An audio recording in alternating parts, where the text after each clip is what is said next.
ये कहानी है हरियाणा के भिवानी की। एक छोटे से गांव की जहां खेतों की हरियाली और मिट्टी की खुशबू लोगों की जिंदगी का हिस्सा है।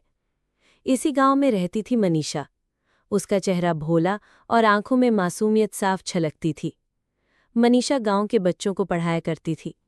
वो मानती थी कि शिक्षा ही वो चाबी है जो ताले तोड़कर गरीबी और अंधकार से बाहर निकाल सकती है। जब भी वो बच्चों के बीच बैठती तो उसकी मुस्कान में एक माँ जैसी ममता और बहन जैसी मोहब्बत झलकती। घर पर भी वो सबकी चहेती थी।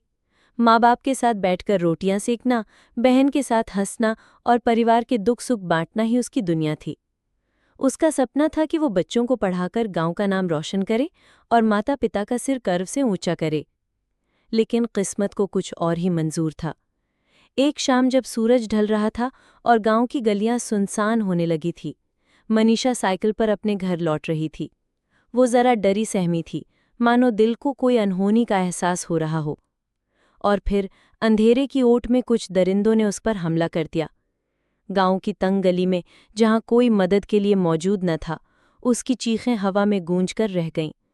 रात के अंधेरे ने उसकी मासूम जिंदगी को निगल लिया।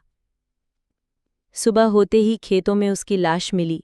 चेहरे पर डर और दर्द के निशान साफ दिखाई दे रहे थे। गुलाबी सलवार कमीज खून और मिट्टी में सनी हुई थी। पूरा गांव दहशत और सदमे में था।